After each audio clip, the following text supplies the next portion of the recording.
Welcome back. Pope Francis recently proclaimed two of his predecessors saints. What does the word saint mean?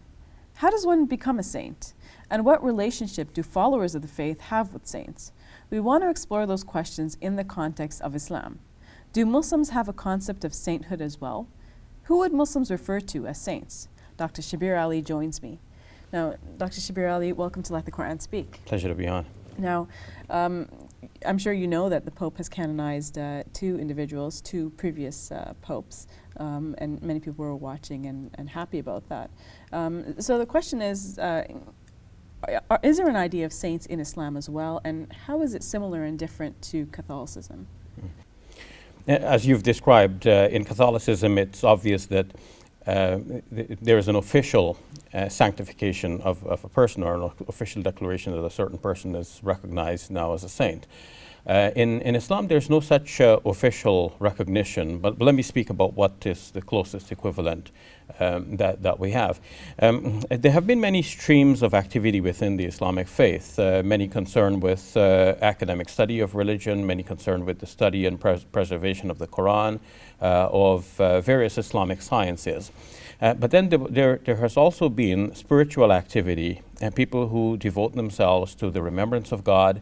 They detach themselves from material things of this world. They concentrate a lot on the life hereafter, and so on. They emphasize the love of God, and they try to cultivate that within themselves. These persons came to be known as Sufis, and the name itself seems to have been derived from the fact that because of their asceticism, they had donned ordinary coarse cloth made of wool, and wool is suf in Arabic, and so they were called Sufis, like the wool wearers. Some others think that the name came from other derivations, but this seems to be the best and most acceptable derivation for this term. So what do they're Sufis called have to do with saints? Sufis. Well, Sufis are the closest thing that we have to saints. We might say that these are spiritual masters. They are very much adept at the remembrance of God, focusing on the things of the life hereafter. They emphasize the love of God. And they have developed streams of tradition within the wider stream of spiritual activity. So that their individual paths come to be known as tariqas, or simply path.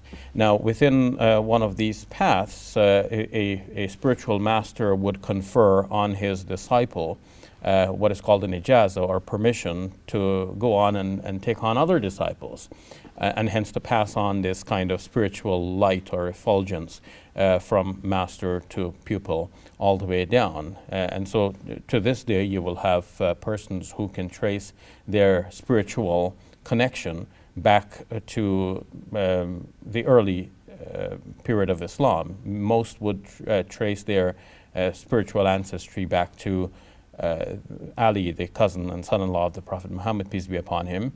Some others, the Naqshbandi Tariqa in particular, would trace their inheritance back to Abu Bakr, a close companion of the Prophet. Are there some common characteristics of all of these spiritual masters, as you call them? Yes, the common characteristic would involve, I think, the three things. One is the detachment from the world. Two is the emphasis on spiritual sorts of activities, like the remembrance of God, meditation, muraqabah, and three would be the emphasis on love as a very important teaching of Islam, starting with the love of God and then ending up with the love of all humanity and all of God's creatures. Now, what sort of relationship would an ordinary Muslim have with these spiritual masters? Most ordinary Muslims would recognize the big names in the field, like Junaid al-Baghdadi or Maulana Rumi, and several spiritual masters who are known in the field. And of course, these persons have largely become famous, especially Rumi, in the West as well. Yes. So non-Muslims know them. Mostly ordinary Muslims would have great respect for these persons as spiritual masters, as What about good. people who follow them? What sort of relationship would they have with them? Their followers, those who are within the streams of Sufism, would have utmost respect for these persons as vehicles for the spiritual effulgence which they would believe was left by the Prophet Muhammad, peace be upon him, and then transmitted or transferred to his close companions, such as Abu Bakr and Ali, and then later on transmitted through this permission system, certification you might call it, all the way down to our present age. So how is this different from the way the Catholic Church looks at saints? I mean, it obviously, I mean, I can see some differences in the sense that you mentioned before, that the Church doesn't confer upon an individual sainthood in Islam. But what other differences are there? I think the main difference stems from specifically that, the fact that there is no official recognition. First, it would mean that within the lifetime of a person, one could not have this kind of final verdict given on the person, because one does not know how one's life will end, and people are here today and somewhere else tomorrow in terms of their affiliations and their views. So normally one would wait until somebody has passed away to give the final seal of approval.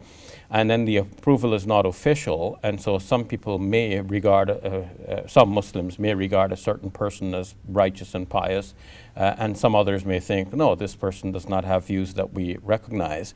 The whole field of Sufism as a collective has been viewed with suspicion on the part of some Muslims. There's been some criticism of this whole idea of awliya, or, I mean, as we turn into English, sainthood, but as you mentioned, spiritual masters, right? Yes. Now we can look at two competing ideas within Islam. One idea that is generally held, and is in fact is universally followed, is that we derive our understanding of what is Islam from the text of the Quran and from the reports of the life example of the Prophet Muhammad, peace be upon him, but that which is found in the Hadith.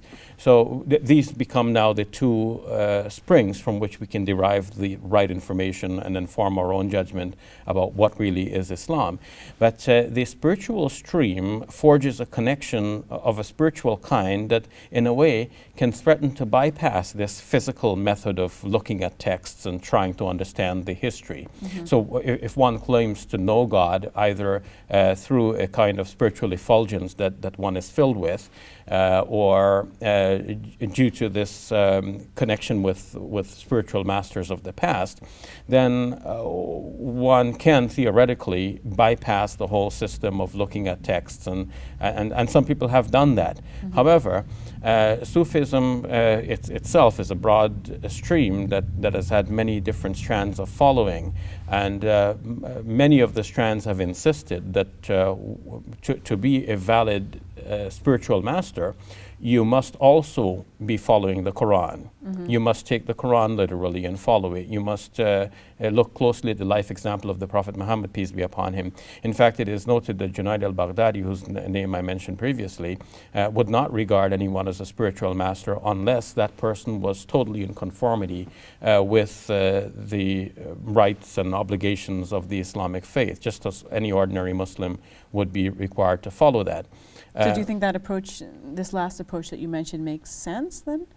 Yes, in that it ties together the two worlds. On the one hand, it says that let's, like every other Muslim, be confined to the practices of Islam as they have been laid out traditionally through the ages, but let's add to that, as like icing on the cake, let's add to that the spiritual element. And this sort of marriage between the two streams has been nicely achieved by Al-Imam al-Ghazali in his book Ihya Ulumuddin. He saw that people were, on the one hand, too much concerned with the minutiae of Islamic law, and they forgot the spiritual element, and he tried to relive that spiritual element in the Muslim community, and that's what the name of his book, The Revival, or Ihya, giving a new life to that, to the knowledge of what really is Islam.